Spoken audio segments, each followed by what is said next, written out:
Hands together to be welcoming on stage our panel moderator, Mr. Manu Mishra, founder Khan Consulting. Let me take the honor of introducing you to our absolutely stunning set of panelists for the session.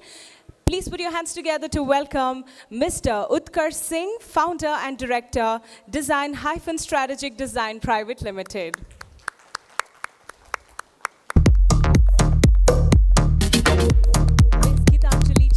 Head of Brand and Communications Geist.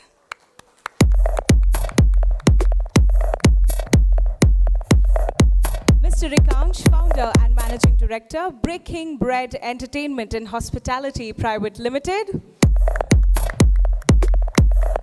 Last but not the least on the stunning panel, we have Mr. Mohit Mehrotra, associate director, AB InBev, Seven Rivers. Please put your hands together to welcome Mr. Mohit Mehrotra.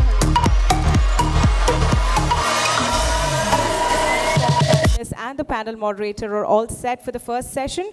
Over to you, Manu.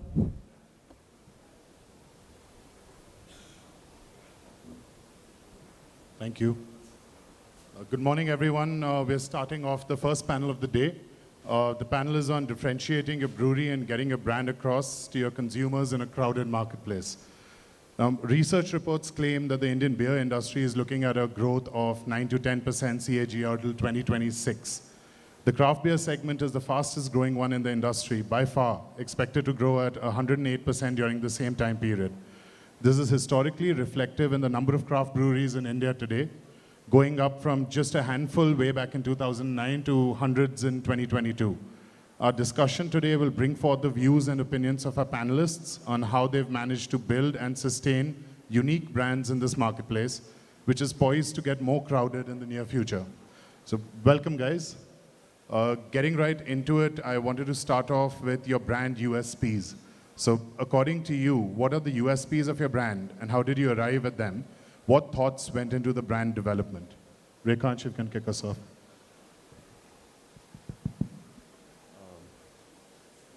Hi, good morning. Manu, to answer your question, I wouldn't really be very happy with the term USP, okay?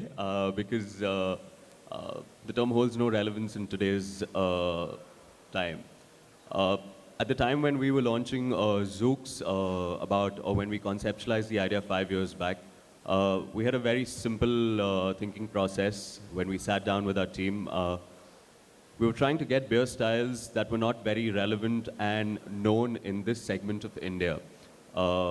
We were quite happy that a lot of Indian consumers are very happy drinking their wheat beers, but trying to introduce a section of beers which we labeled experiential beers, trying to get consumers to understand that there's a lot more than wheat beers out here in the market. Going ahead with that strategy, trying to make them understand to break this whole routine of opting their first pint of beer to be wheat beers or not trying something else where they had to be taught, they had to be told. For that, we really had to train our staff. And the idea of being open to purchasing a pint of beer, obviously that came after a lot of free sampling. But yeah, I think over the past few years, we've seen that grow. We've seen a lot of people not resorting to their standard wheat beers and moving on to something very different and something very inspiring, which gives us some confidence to do a lot more styles, which we're happy doing. Right, thanks. Geetanjali, what about you? Thanks, Manu, and thanks for having me here. I think for us at Geist, it's very important that we connect our USPs with the values of the team. We are very focused on building an organization that we are proud to come to every day, come to work to every day, and that's something that we want reflected in everything that we do. So things, I know this is an overused term, but authenticity is something that's very important to us. And with authenticity, it comes with being transparent about sometimes you make mistakes, sometimes you uncover new things, you uncover new experiences. And I think it's mostly about bringing our customers along with us on this journey and making sure that we're very transparent about what we encounter as a brand growing this craft beer business in this country. Right, thanks. Utkarsh, your thoughts on authenticity in brand development? Good morning, everyone. Great to be here with all of you. I think I agree with what Rekhansh started by saying that USP is a much maligned and not non-existential word in the industry today. I think specific to breweries, most of them, and not just breweries, other businesses as well, they at some point I think lose their path. And that path, as Gitanjali mentioned, of that unified vision with which you start a business, and then it's like Pinterest influences architects and interior designers, other channels influence other people, and you start aping certain things which you think are working in the industry, and not necessarily going to be aligning with the brand identity that you have for your business. And again, going back to specific to a brewery business, I think it's very essential that at least the founder or someone core to the founding team is a passionate beer person. Now, as soon as an industry starts to grow, other investing businesses, large businesses, they say, oh, let's get into this business. And they might have no clue about appreciating beer, but they're just investors and they're opening properties left, right, and center, as we're hearing about what's happening in North Goa now. So, and that starting team needs to sit down with all its key consultants, be it your branding and marketing consultants, your architect, people who are putting together all the key threads to what that business is going to shape up as. So, and sticking to that 6 months, 18 months, 3 years into the journey is very important to go and look back to that original vision paper that everybody signed together, that this is what my brand and business is going to be. Great, thanks. Mohit, being one of the most recent entrants in the industry, how did you guys go about, what was your thought process of setting your brand apart? Sure. So, good morning, everyone, and thanks for having me. So, for us, it was, we started to fundamentally ask this question that what does craft really mean, right? So, we did a dipstick and we found out that consumers sort of, they knew, but the understanding was still all over the place. One might think that the consumers don't really understand what craft is, but that's not true. And I'm not talking about just the connoisseurs or the aficionados, I'm talking people, beer consumers, right? And then we started asking the question that if the understanding is not quite there, I think we have an incredible opportunity to shape the craft culture, right? I mean, it's a lager-dominated industry, of course. 99.5% is probably lager, right? So we asked this question, and that what does craft really mean to us, right? If you look at probably the mature markets like US, it's a hop explosion there, but hops grow there, and that makes sense for them because they can truly call hops their own and make hoppy beers, for example, right? For us, we started taking a lot of inspiration from the fact that we are here in the land of flavors, right? If you look at our food, the kind of flavors, the kind of ingredients, it is extraordinary. It's not, I mean, you can't find that anywhere else in the globe, right? And we felt that why could we not tell that story through beer as well? Why could craft not mean paying homage to the homegrown? So that is how Seven Rivers was born. We're brewed for a flavorful India. That's how the tagline goes. And yeah, that would be our endeavor in the future as well as we launch many more styles. How do you take this incredible, diverse flavors, ingredients from this amazing country and truly run away with it? Thank you.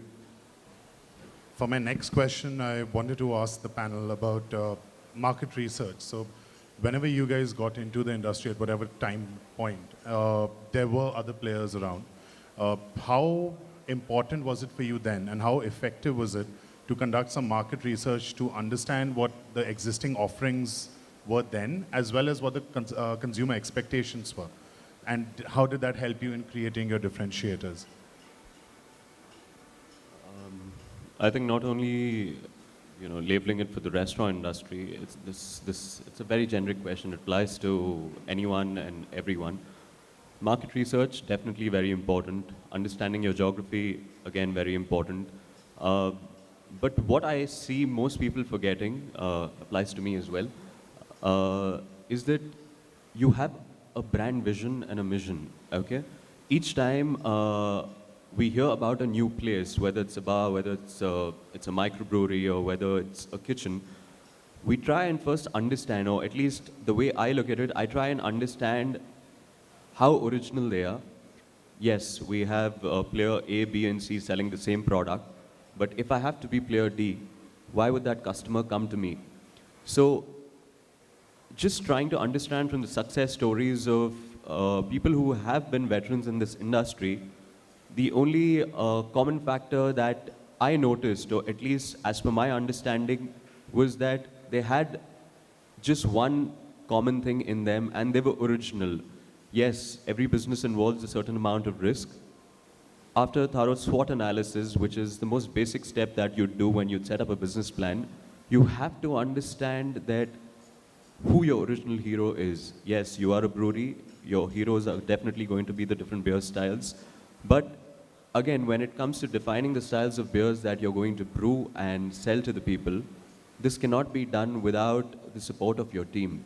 So being original and making sure that your team understands what you're doing is the only differentiating or the defining factor, I would say, in today's time and for the future, for businesses to sustain. So the view on this particular topic, which is market research, I think, to be very honest, it comes down to what stage of business you're in. For us, 5 years ago when we started, it was a very simple decision about these are the resources we have, this is the budget that we have, what are we going to be spending on? So that's a very, I think, a very obvious question that teams need to ask themselves when they're starting out. That's not to say that there's no value to market research. I think marketing teams need to be a little more inventive with the way they're going about getting their information. Social media is an obvious channel. I think it's available to anyone who's setting up any sort of business, just to first understand the space that they're getting into, and then reactions to whatever you're putting out into the market. For us, what has worked really well, I think, is first-hand conversations with customers when we do events, right? That's one of the primary spots where we get to interact with the people who are drinking with our beer. We understand what flavors they like, what variants they like, what doesn't work, what works. So I think if you tweak the definition of market research a little bit, it depends on where you are as a size of business and what your priorities are when you start. Utkarsh, your thoughts? As Anthony Bourdain said in his book, Kitchen Confidential, in the opening pages itself, it's a very charming and seductive idea to own your own space, which is a food and beverage place. But 6 out of 7 shut down. But the charm is so intense that people bite the bullet again and again and again and open a new place. We all know how important data is and how immensely it is impacting every kind of business. Market research is of course not required only when you are calculating that is this the right location for my brewery, or what is the catchment of people who are within a 3-kilometer radius, or this or that. It has to be an ongoing thing, as Gitanjali referred to, as to what is the pulse of this geography, why is somebody coming back again and again. And the primary data is direct interaction with customers who are coming back again to your place, and knowing what makes them feel home at your place. And of course, you can plug in data from all kind of channels, all kind of sources, not social media only. And I think also it's important for medium and size businesses to evolve how they assimilate all data into a singular dashboard, where they get not just, oh, this is my numbers from my social media team, this is my numbers from this kind of or internal team, but you need to collate all of that into one single dashboard and truly see the picture about your business. Yeah, I think some really interesting points. I think Gitanjali is spot on when she says it depends on the stage of the business where you're in. And I think for a big company, I think market research, if you think of the Unilevers and the P&Gs of the world, for them market research is everything, right? Understanding the consumer, etc. But this is a very interesting space because sometimes market research could come at the cost of agility as well. Think of it as a dartboard, and you have a dart, right? And you have a minute to hit the bullseye. Now, there are two ways to go about it. One is you just keep throwing the darts and just wish that one of them hit the bullseye. And the other way could be that you assess what the projectile could be. You take your stance, just really figure the thing out, right? So, I mean, for us, I think there's one narrative that, it could work out. Let's put products in the market. But I'm personally a believer that I think if you take the time, really understand the consumer, because like we have an entire department of innovation and insights, obviously at AB InBev, and we also do something called as consumer testing of the liquid, where we take a sample of people and see if it's working out or not, right? So I've personally seen that if you take the time out, it does pay dividends. Go through the process. There's a reason that the process is in place, no matter how unsexy that might sound, right? But there's a reason it is there. But on the other hand, I could play the devil's advocate and say that we are in the world of craft. And like Ford said, right, if I went by people's wishes, they would ask for faster horses, right? So because you are also shaping this culture, the consumers don't know what they want. It's about what you're offering as well. So I think there's arguments both for and against, I would think. Thank you. So talking about shaping that perspective, talking about customers coming back again and again, I wanted to ask you guys about the creation of a unique customer experience. In a crowded marketplace, you have a lot of people and there is a baseline, if you will. What elements come together to particularly create your brand's experience that you believe attracts your consumers? And some of you guys are from the dine-in F&B side of things. Some of you guys in both retail and F&B. So how do you create that impactful experience that your dine-in customers can take away with them?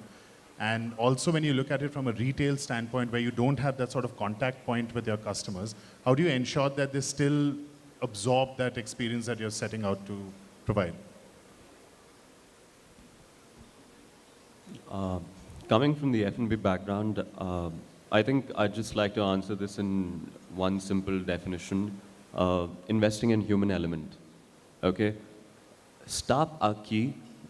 Understanding that you first need to train your staff and make them understand, make them feel like customers. Only then can you expect your customers to be happy. So we have a very simple motto back at Zook's that every fortnight, especially when we close the restaurant, we try and understand from, so I label them as horsemen, taking no offense, but yeah, why horsemen is because they're my prime sellers. Until they are happy with the product, and not everyone's really happy selling what they're actually selling. It also depends on the choice of the consumers. But yeah, the goal at Zook's is to make sure that every customer coming, who's especially a non-beer drinker, at least samples our products. The least amount of training given to any new entrant who becomes a part of our team is able to explain to them and moreover actually act like a salesman by making sure that he at least after sampling buys 1 pint of beer. Now the goal is not to make money. If a consumer is happy drinking his scotch, he will definitely opt for scotch.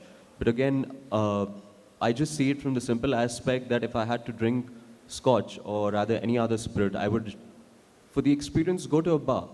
So the idea of making sure that if a consumer is visiting your place and it happens to be a microbrewery, your staff need to be invested upon, and yeah, I think that answers the question. Thank you, that was a good one. I think the goal at Geist is creating a unified customer experience given the fact that we are now in multiple channels. We are available in retail. We started off with supplying beer to various hospitality businesses across the state. And of course, now we have our own hospitality division with our beer garden and tap room. So the idea now is at any point when a customer interacts with us at any one of these touch points, there has to be some amount of stickiness or recognition of the brand created. And there has to be a focus on creating an excellent experience no matter what the cost. so that the next time they encounter us at a different format, there's already that positivity that they bring with them into this interaction. And we've seen that time and time again after we've set up our 2 locations as well. And I think the hallmark of the unified customer experience for us at Geist is inclusivity and a consistency, both in terms of the product that they're experiencing, the food that they're eating, the service, all of that, but also inclusivity in terms of, as we know, craft beer is for everyone, right? It's come with its baggage of a lot of factors, but I think we are very focused on making sure that all of our touch points cater to an audience that comes with a sense of curiosity and is able to kind of experience that at every touch point of Geist that they visit or interact with. Thanks. I will not speak specific to craft beer and this industry only because we work with clients broadly in the hospitality segment with lots of luxury hotels and boutique luxury hotels where experience, of course, is very, very key concern. But many large businesses get it wrong. Even your airlines and marketplaces where you go book a flight ticket and you will get 6 emails, you will get 4 WhatsApp for business messages. So one transaction is resulting into 13 times deleting things from your phone, okay? That's very poor customer experience. Coming back to, of course, the F&B industry itself, I agree with what Rekhan said about the human element. That first warm smile when you enter a place, instead of a hefty guy in black, the bouncer, who's checking what is the contents of your, whatever you're wearing, that itself is your starting point of the experience. I first of all say hats off to all businesses who operate in Bangalore and Karnataka in this space. It's a very brave thing to do. You work at probably in the most difficult geography in the world to be in a business like this. And I know what conditions and what challenges you face. Now, given the conditions that we operate in, most businesses now we're seeing the new businesses all a very large format and they offer everything. The menu has minimum 75 items, if not more, in starters only. And almost every place has a ladies' night, has a hip-hop night, has the house night, and the much maligned word, a techno night in the week, okay?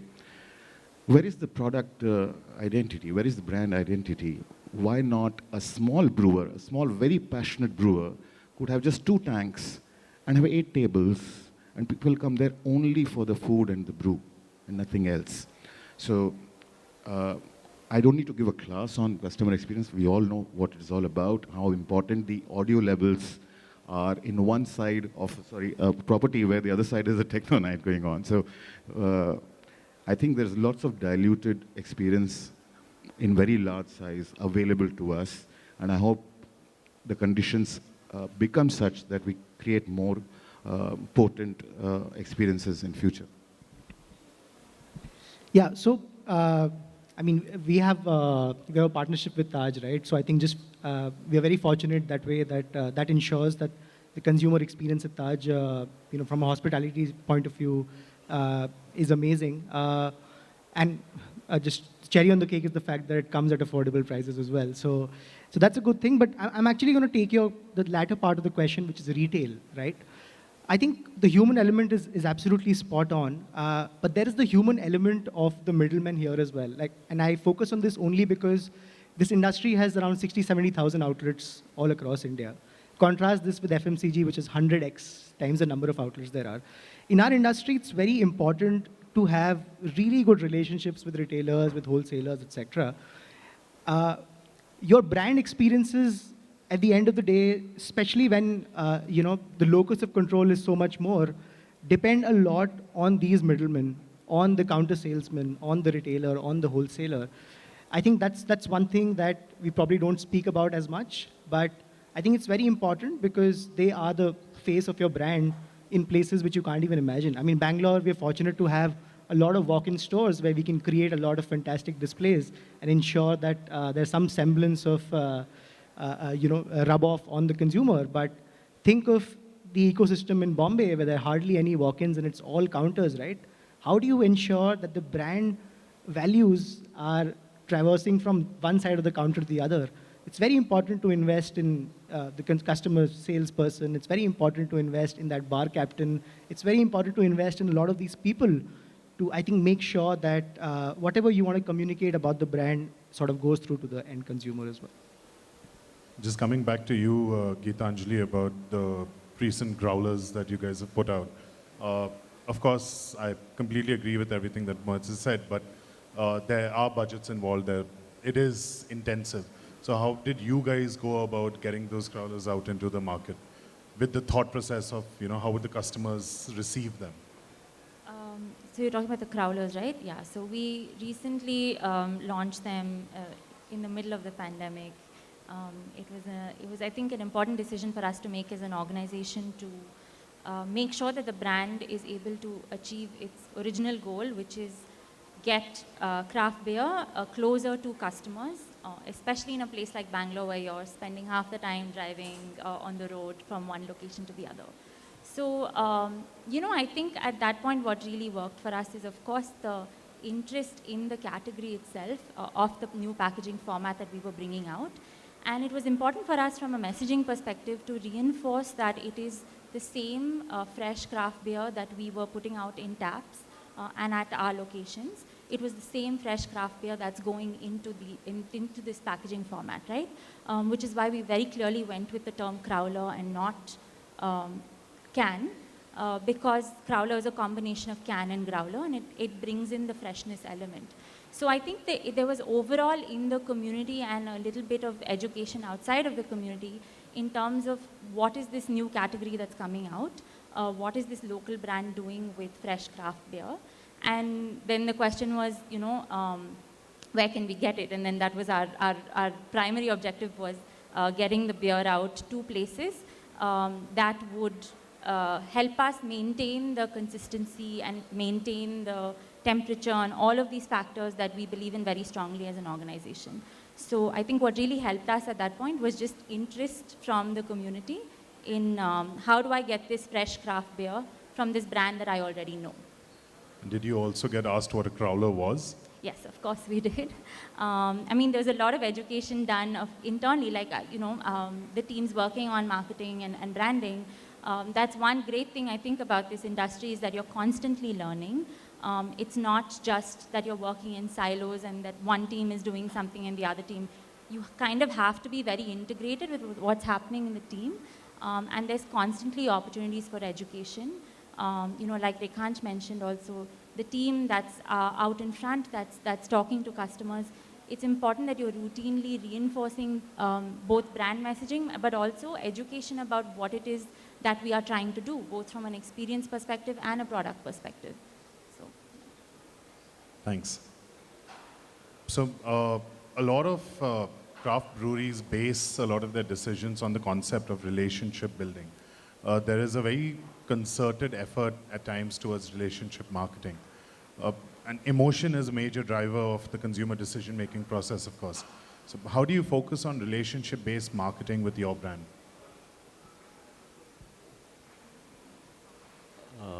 Can I twist the question?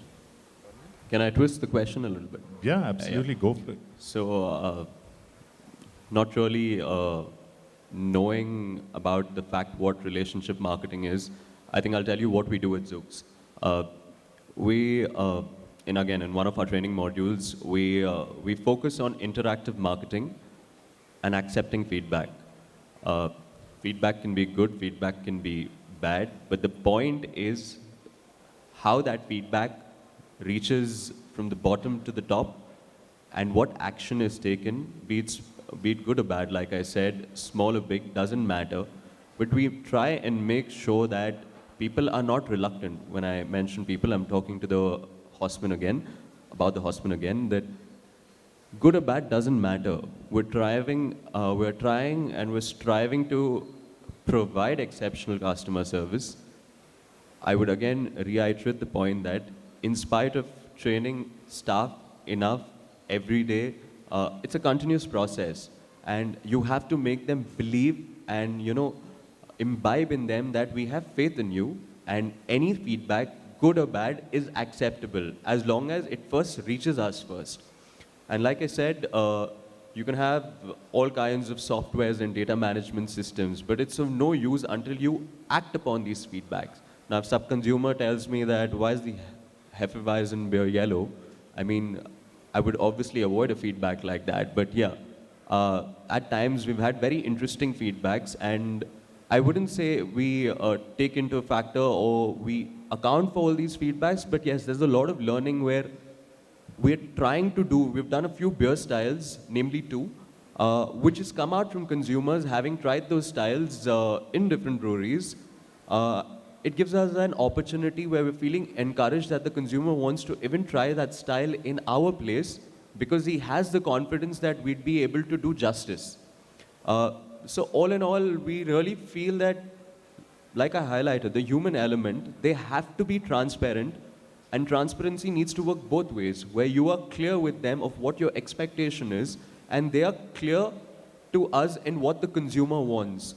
So we're trying, and this is an everyday struggle, you're trying to narrow the bridge between the customer, the management, and your people who are representing your organization. So yeah, that's a daily endeavor, and this is what we strive to do every day.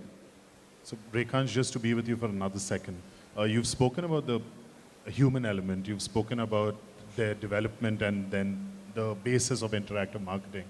Generally, a lot of the times when somebody receives, great feedback is always good, right? But when someone receives feedback that might not be so good, the staff have a tendency of, instantly feeling fear, maybe thinking about retribution or any sort of penalization. Right. Now, for a brand that focuses on human elements as you do, how do you allay that fear in your team that even if there's some negative feedback, we'll work on it together because it's all towards the betterment of the experience and the brand? How do you go about that? Manu, what I feel is, since I've mentioned about the element of human touch, what we primarily did when we launched 3.5 years back, yes, we're living in the digital era where everything was digital, right from your reservations to your feedback. It all operated digitally. But again, the kind of feedback that we were receiving on the digital medium was all good feedback. And we said that there's something seriously wrong. And it took us some good amount of time to realize that everything cannot be good. Yeah, we're happy with our sales as well. But again, how do you grow? So that's the time we really understood that going back to both the traditional approach of getting, a reservation. Just to give you a simple example, I wouldn't say we don't take online reservations, but that's just narrowed down to about 20%. We even encourage our customers to call and make a reservation where we are able to update them about what is happening in the restaurant first. Because that clarifies 50% of the doubt that customers have of what are they going to experience for that given night. And the second and the most important thing about the question that you asked was the collection of feedback. Now, when we moved from the digital era to going to the traditional method of taking feedback, which was distributing, call them name cards, where we expected consumers to write the feedback after their meal. We again saw a very negative response to that, where we receive about 10 feedbacks when we have about 500 consumers dining with us. Training, retraining, and making sure that your staff are open enough in telling us what is going out in the minds of the consumers and trying to work back end by making sure that we do have a recognition program of the most honest employee award every month, which is a very non-existent or a non-valid category. But what we're trying to tell our horsemen over here is to be open about what is going on both in their personal and professional life when they're at least involved with us. That makes it better for us to make sure that particular person who's representing our brand or organization is serving a set of people who are obviously coming for a great experience, but also are, been given justice, firstly because the person who's serving them is in the right state of mind. So yeah, today if you happen to come to Zook's and you miss this particular aspect of feedback not being collected, at least in the verbal aspect, you have my number. Absolutely, thanks. Geetanjali, your thoughts on relationship-based marketing? So, I'm so sorry. Yeah. Just to add that, I'm from Pune and Bombay, and we continuously hear about how people love the beers you put out, and whenever there's a new beer, there's this excitement going around, and we're made to feel like we're missing out on a lot. Which you are. Which I agree. But so, how did you guys get there? How did you have this, level of I wouldn't call it loyalty, but just excitement and happiness around your brand? I think it ties back to something we discussed in the first question, which is it honestly, truly is a reflection of the entire team. I think we all, it's a very important part of our DNA that, especially when it comes to relationship marketing, the core of that is accessibility, right? The fact that you are available to answer questions, you are available for a conversation, you are available for negative feedback, you are available for positive feedback, but I think it's important that all teams recognize in the organization that the first step is always being open-minded and open to a conversation with whoever you're interacting with at that point, no matter what the skill set required, right? So for instance, we have different business lines, we have retail, we have F&B, but the one common thing in all of this is the fact that when a phone call comes, whether it's a customer or it's a partner, we are available.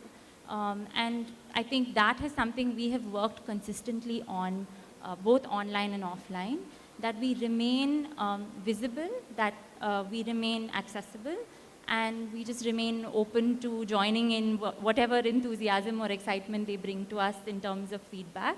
And yes, the stray negative comments that come as well. So yeah, I think being accessible is important for relationship marketing. Utkarsh.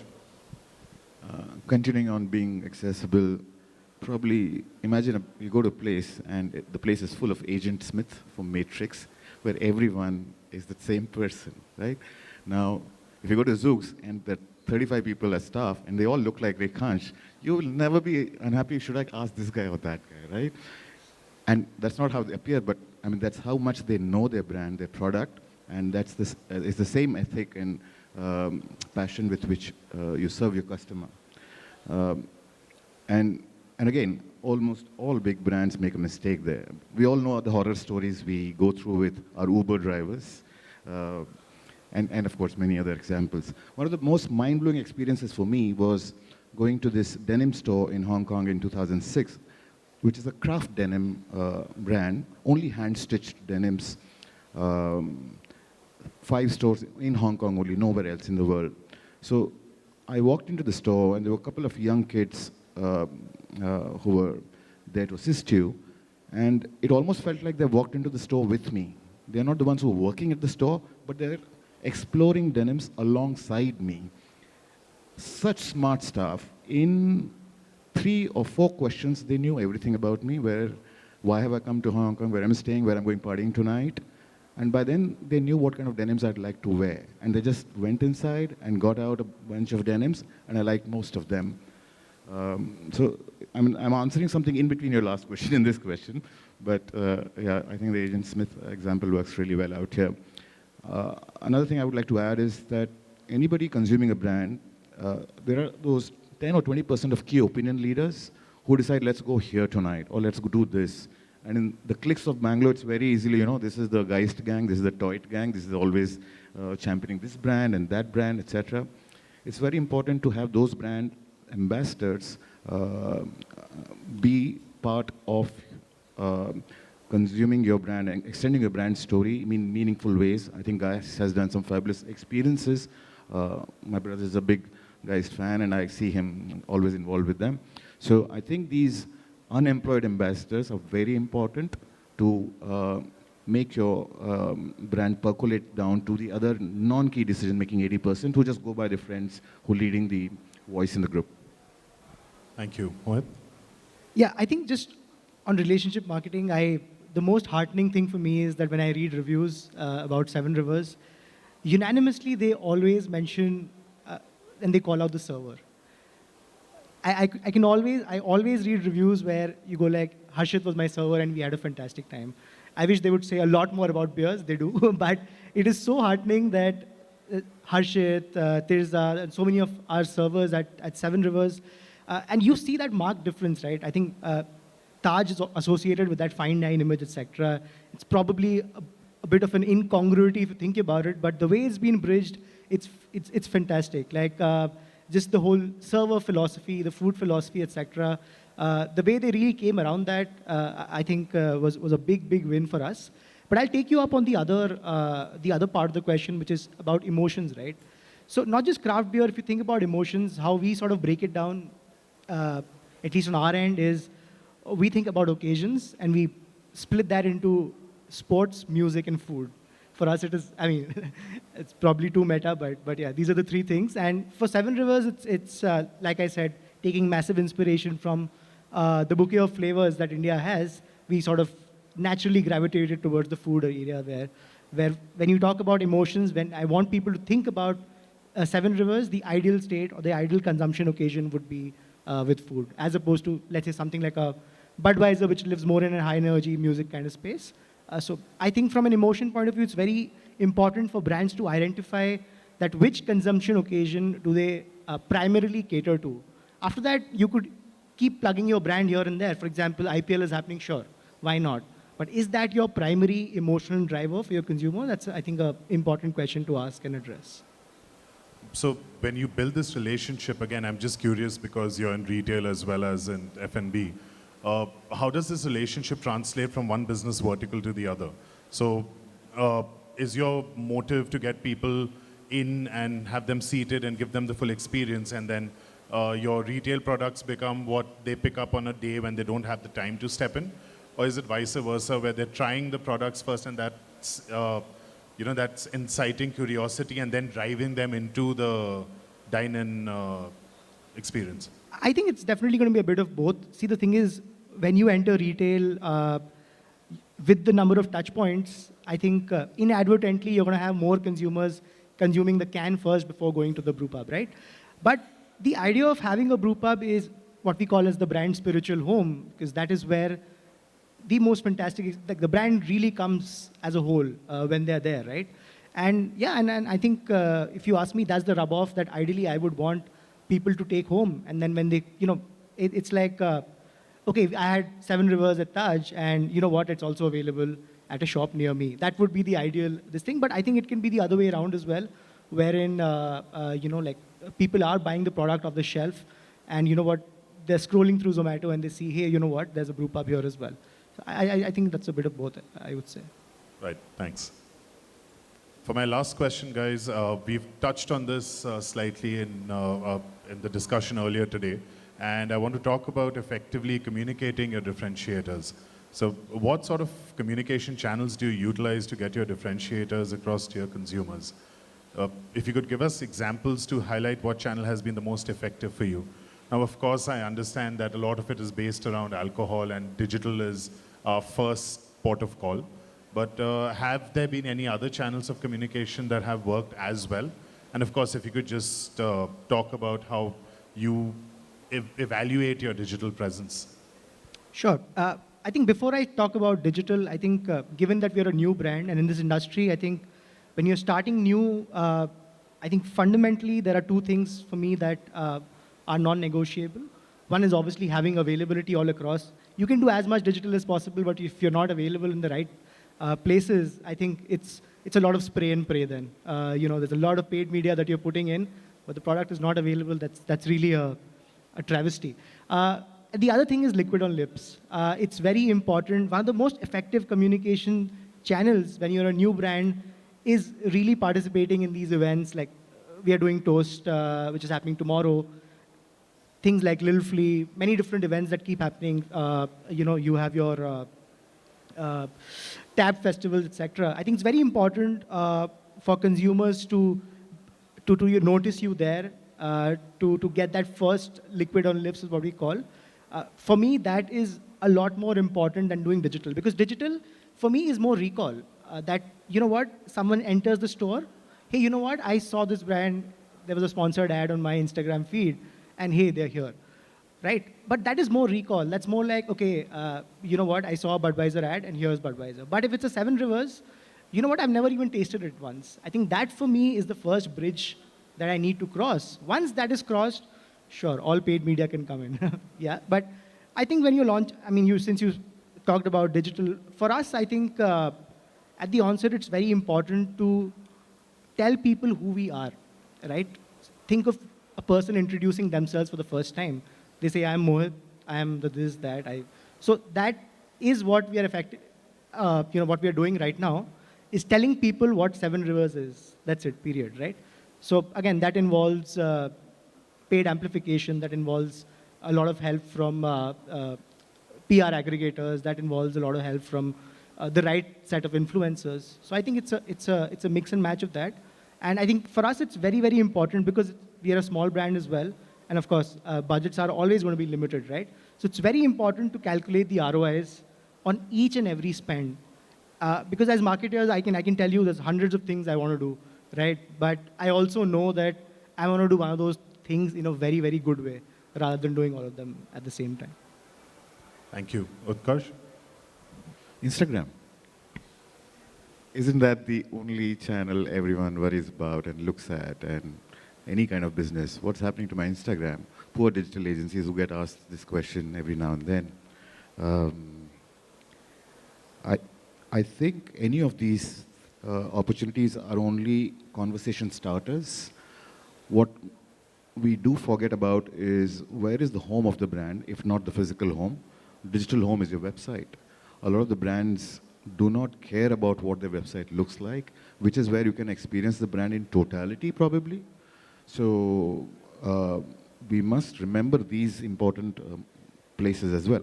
For me, I don't go search something new on Instagram first. I go check their website, no matter whatever kind of business, that how much attention they have given to what is your digital living room, and which is what you might find through search, through any other gateway that you've reached there. The second point I would say, or rather we recommend to our clients a lot, is meaningful real experiences, which are in line with what your brand stands for, what your brand could be interested in. Is it something geeky? Is it NFT and crypto? Is it something classic? What is the ratio of newness to what is always stable, and things like that? I think real meaningful experiences are most important. I'm sure a lot of us have seen that Heineken activation where they got a lot of men, boyfriends and husbands, on the Champions League final night to a theater, forced by their girlfriends and wives, and they were all thinking they would come and watch some movie or concert, and then they broadcast the entire Champions League final on the big screen, and they were all so thrilled and happy. And what amount of return on investment it got, I think, is probably one of the highest campaigns. So I think such real things that align with your brand are most important. Thank you. Gitanjali? I think I agree very strongly with what Utkarsh said, which is creating a meaningful experience, but that is the consistency that you need to then adapt across various channels, right? For us, I feel it has been a very organic growth experience, one that we are frankly quite proud of, because it's been led primarily by word of mouth. And then everything else has to fall into place to support that experience and that recommendation and that delight of, discovering this brand or discovering this new restaurant, and then, inviting your friends or your family to come and experience that with you. So I think, it's very important that the channels that you use are used in a way that you're being intelligent about it, right? A lot of people look at digital as something that they outsource or something that they look at as a secondary or like very low down the priority matrix. I personally don't believe that. I feel like when done correctly, when looked at in a way that it's an organic part of your brand building, that you're not using it just for paid or you're not using it just to get eyeballs, but continue to maintain interactions with people who may or may not know your brand already. But like all of us in this room know, when something catches your attention online, you are bound to share it online or share it with people that you love. And that can go with offline, word of mouth. Some of the most, I think, exciting experiences for us as a brand is tasting sessions that we've hosted, both at partner locations and at our own locations. You get to see a physical representation of the love for the brand. You get to interact with people who are often unsure about whether something that they know is correct or not correct. I think it's a really nice offline method of meeting the people that love your brand. But I don't feel, craft beer brands, especially today where we are right now, we have an opportunity to continue storytelling, to shape our stories, to shape the industry. And I don't think digital should be something that is seen as a nice to have. I feel like it should be a must have for people. Thank you. Vikrant. I absolutely agree with Gitanjali. She's got that spot on. But again, just not understanding or not really having any experience of the retail background and just talking about the F&B industry per se, it's got to be the team. I mean, I do believe in a mix of having, digital as well as traditional methods for taking this forward. But again, if you were to ask me about a mix in terms of a percentage, I would say it's 75% of word of mouth and 25% of digital marketing. Yes, you need to get the word out there, but that is not detrimental to the fact that you would pull customers. But what we have seen is that, like I've said throughout this entire conversation, that you need to be real. And you need to be real with your team, because only then they will be real with your customers. And good or bad, average or exceptional, consumers need to know what your brand is about and need to have a very clear understanding of about how the experience is going to be. You can set consumers' expectations really high, but you need to make sure that that is effectively communicated. And being in the business for about 4 years, I think the most effectively this is communicated is by the members who are representing the brand and who are dealing with customers day in and day out. So if they have everything clearly told to them at the start of the day, I'm sure our day and the days of the customers who are visiting us goes really well. Even after 4 years of operations, you'd still believe 75% of the communication is still via word of mouth? I'd say 80%. So it's just gone up then. Yeah, it's just gone up because that is what a sustainable business model should look like. We can have ample amount of, we can have different agencies, we can have, different forms of PR got into a brand and making sure that your brand is visible everywhere. I see so many brands having the amount of visibility where my brand doesn't stand a chance. But I think the customers who like my brand or who appreciate what we are doing only understand that by experiencing the product, the place, and the people. And that can happen only by physical interaction. So talking about the brief experience that I've had, this works really well. And I think it shouldn't work well for A, B, or C. It should work well for everyone, because you get this right and everything else will fall into play. And that 80% or the 75% is just going to go higher. Great. Thank you so much, guys. I'm going to open this up to the audience now for any questions.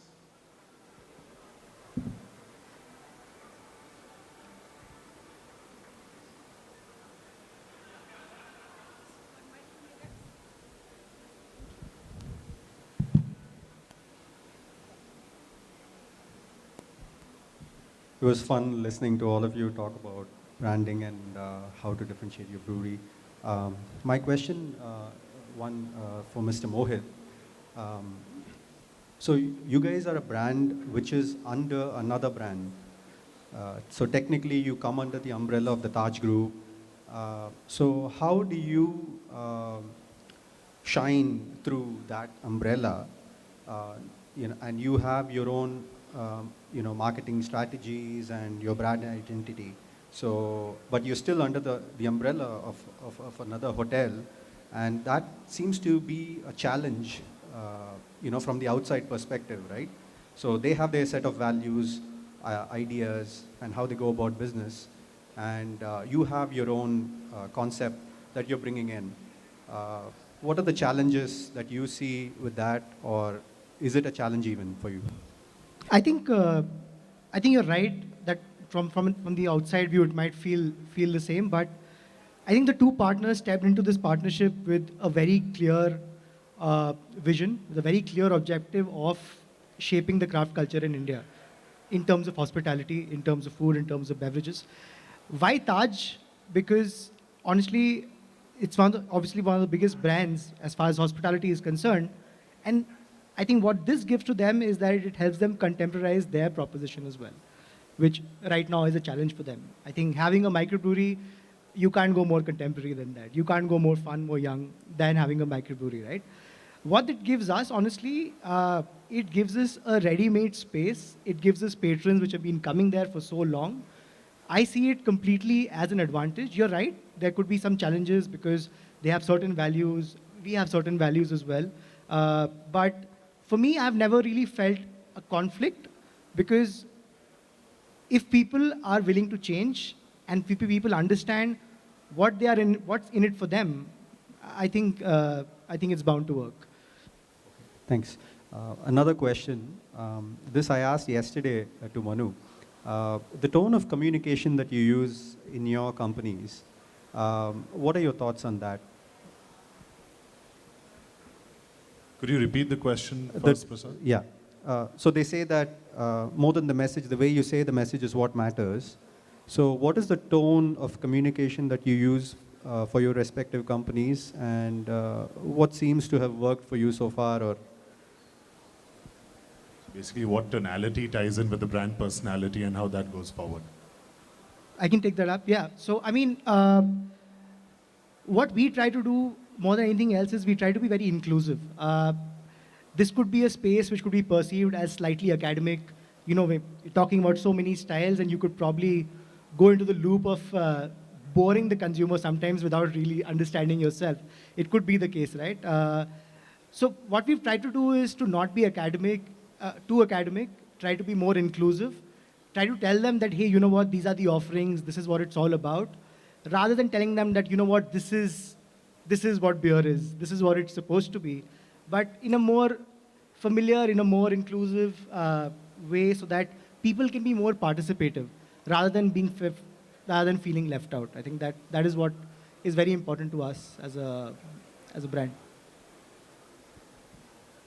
I think the way we approach it, it goes back to, I think, respecting where your audience is coming from and making sure that you are never talking down to them. You're never assuming that they don't know something. It is a collaborative effort in recognizing that we are all learning. We are all experiencing new things. And you are having a conversation. You are not dictating the terms of this conversation. I think that's where we've seen people respond more positively when there is an honest and open conversation. It could be an explanation for a decision taken by the organization. It could be sometimes, just the fact that a beer that was expected to be available somewhere is not available there when they went there. But in all cases, I think it's about recognizing and respecting that this is a conversation between two entities or two people. And I think it would be a miss for a brand to dictate what a customer should feel or how they should react. That is the central thought that we have at Geist. Rekhanj? I mean, I would label that question generic, but why it's important to answer something like this is, it's again a dual philosophy. Be open and be honest, okay? Today's consumers, consumers were smart yesterday, they're smart today, they're going to be even smarter tomorrow. You have to be open about what you're doing. I don't mean to say that, you don't retain your business secrecy, but what I mean by being open is be open in telling them who you are, and what you intend to do. Like if we have a lot of consumers coming and asking us where our second and third and 10th and 15th outlet is opening, and these were the questions, right, that we got after our first year, and our only response to them would be, you will have to be a little more patient. Because we didn't really see ourselves growing at the pace what customers expected us to grow at. Okay, so we were pretty open in telling them that this is not going to happen anytime soon. And why be honest about it is, we've heard stories, success stories of people being very successful in especially the F&B business, and at the same point of time, especially because of the pandemic, we have seen a lot of people not being, getting back on their feet. Now, you want to obviously avoid a situation like that because you do not know what is going to happen tomorrow. So yeah, be open, be honest, and as fast as you can through your team members, clearly communicate the vision. Once they know what you want to do, and once they are moreover convinced with what you want to do, the amount of questions that you get, like how we're receiving, it stops. Yeah. Thanks.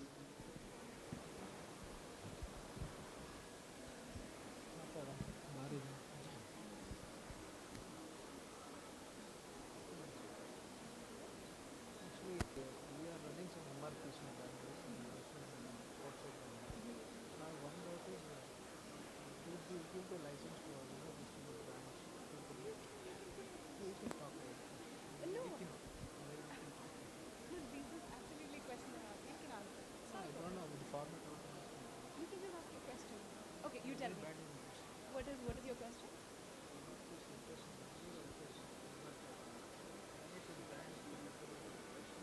You want to put it out to some brand.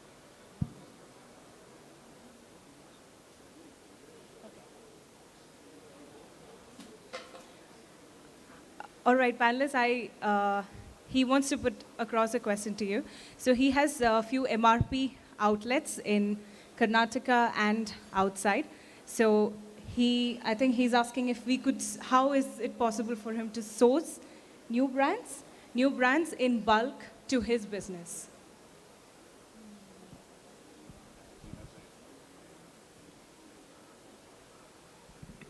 Sorry, when you say how, like, I mean, is it because it's not available right now? Is that what you're saying? Or?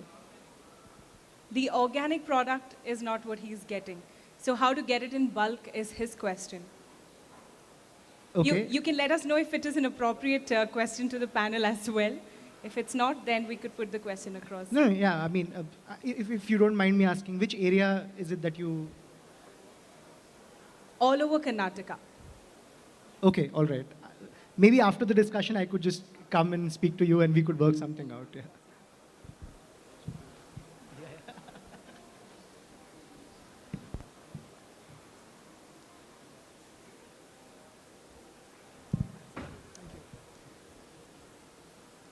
Hi, thank you for an interesting discussion. So I think the panel agrees about the power of word of mouth and the organic way of doing things. But with so many brands coming in every day, and so how do you lock in the long-term value? Like some brands, hospitality, like Starbucks, could do it in some way. Do you guys have some strategies around that to lock in the advocate or the evangelist, stick around and not get because new is every time more exciting, right? So anything which has worked well for you guys?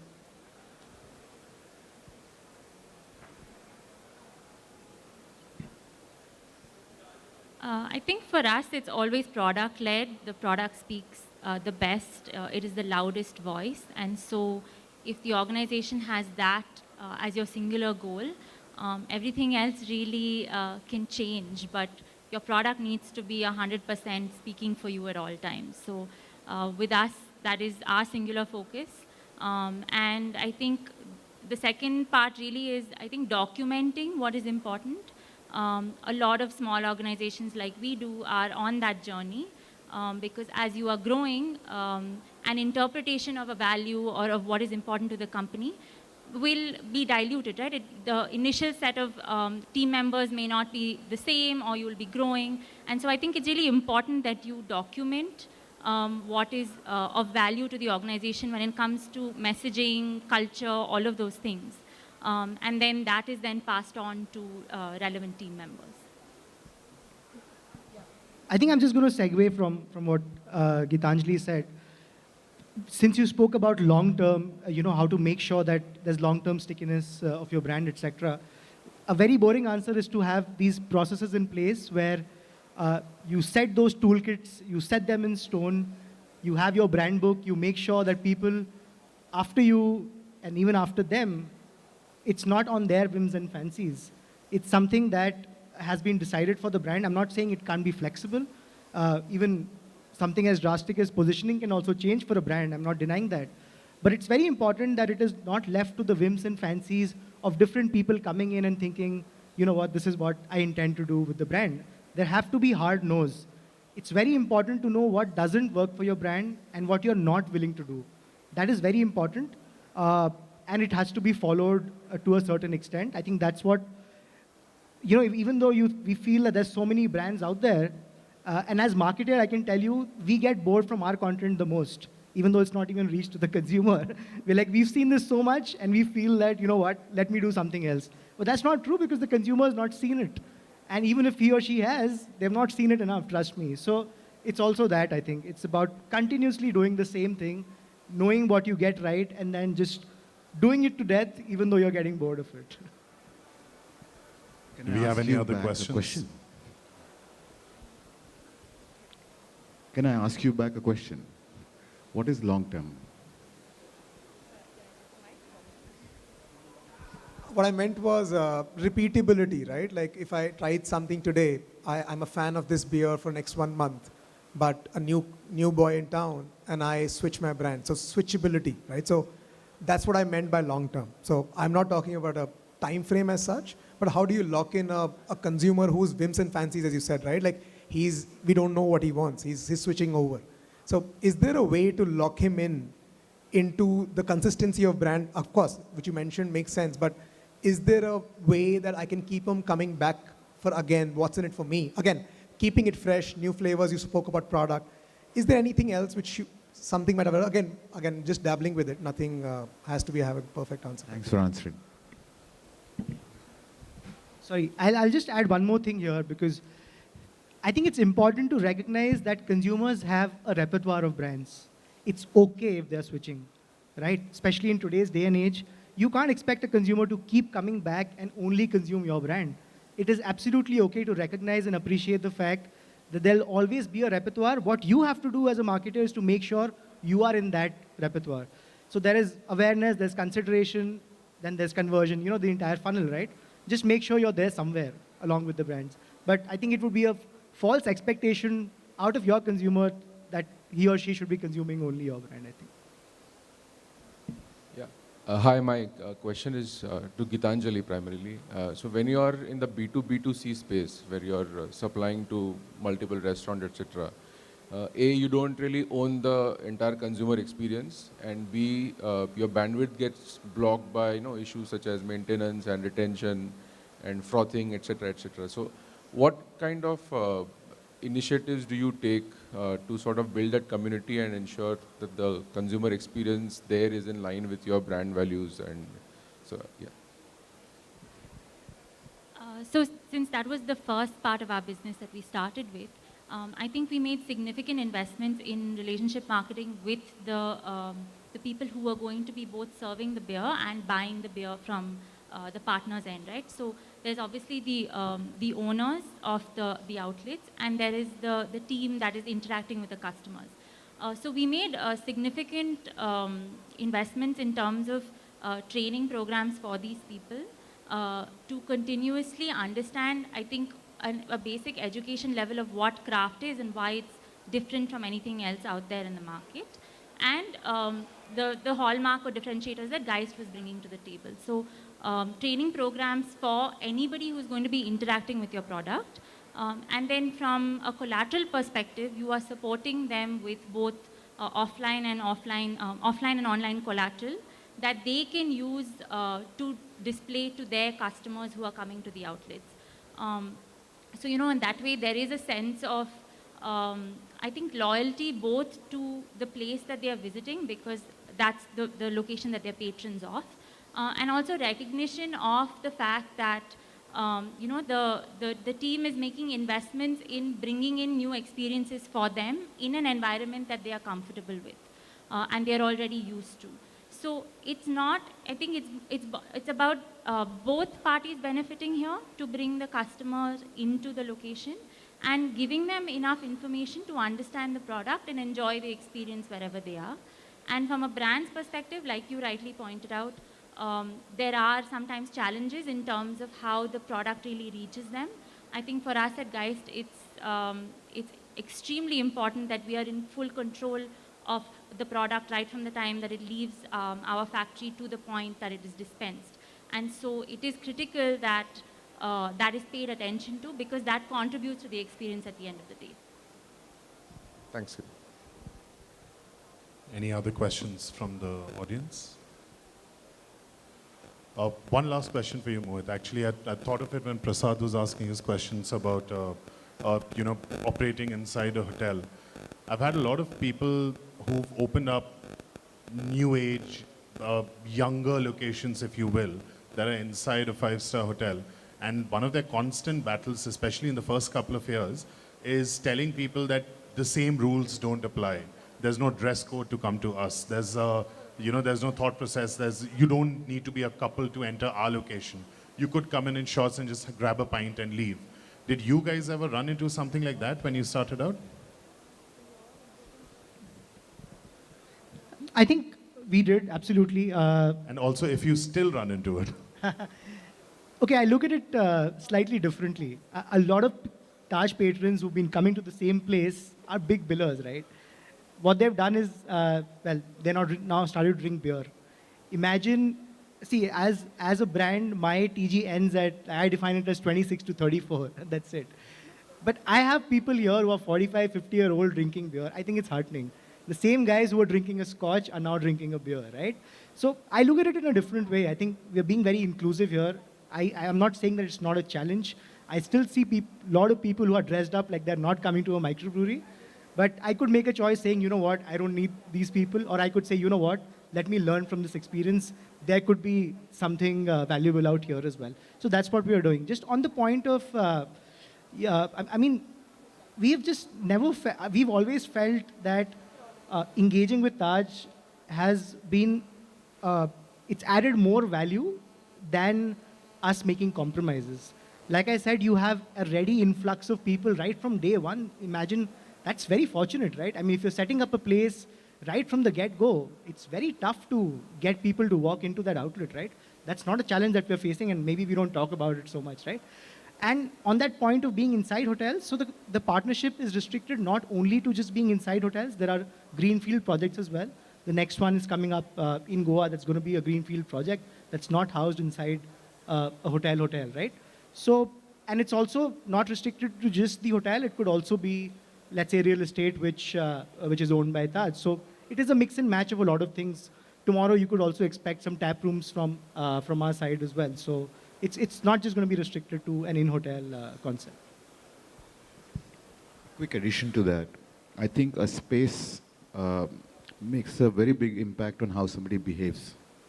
The same person going to a bus stand versus going to a slick metro station will be very different right from the volume at which they speak and what they do and things like that. Having studied architecture, I mean, I know it's a very key part of urban design as well. You know, public spaces, do they encourage people to be playful? Do they encourage people to be doing something more relaxing, just lay down on the grass? So the design of a space, natural or man-made, dictates the behavior of the people a lot.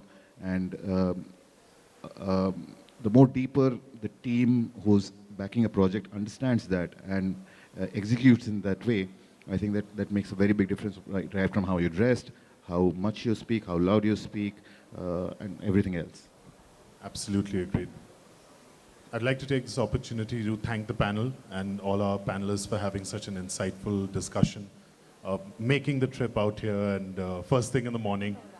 I think we can head to the guy's stall for a spot of brunch, liquid brunch, if I will.